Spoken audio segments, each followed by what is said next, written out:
c'est mon 5e court-métrage. C'est un portrait d'une jeune femme qui, se retrouve, à errer dans une ville de province pour aller chercher l'urne des cendres de son père et qui se retrouve confrontée à une forme de protocole du deuil, inattendu. Tout le début du film est avec cette espèce de silhouette qui est en plus masquée, en hiver, qui est une sorte de vraiment un peu une sorte de samouraï comme ça, silencieux dans la ville. En fait, c'était vraiment, même si on comprend très bien, à partir du moment où elle arrive, dans le crématorium, ce qui va se passer, enfin ce qui se passe, cette espèce de rapport à la mort, en fait, c'était une manière de rentrer dans ce corps sans pour autant apporter d'explication ou quoi que ce soit, mais c'était une manière de rencontrer le personnage d'une autre manière.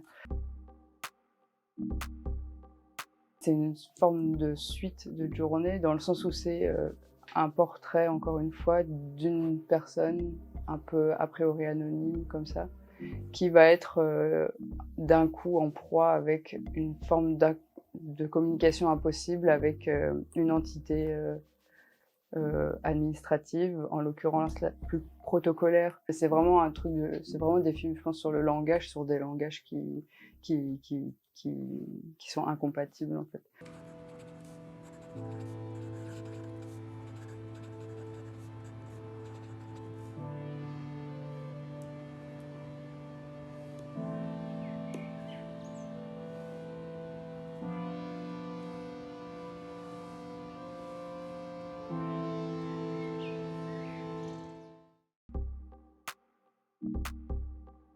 J'ai commencé à faire de l'argentique parce que ça m'allait pas du tout le fait de produire beaucoup trop d'images et en même temps, j'étais dans une économie qui était hyper restreinte. Du coup, il a fallu que j'apprenne, à développer pour juste voir mes images. En fait, tout est né d'une contrainte et tout est mais en même temps, c'est aussi comme ça que j'ai compris comment je voulais travailler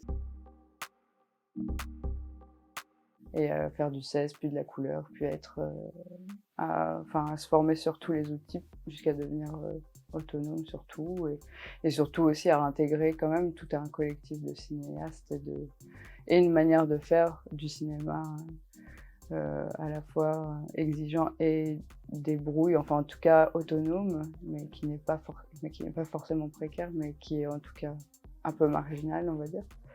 Et du coup, oui, l'Abominable, moi, c'était un endroit extrêmement important.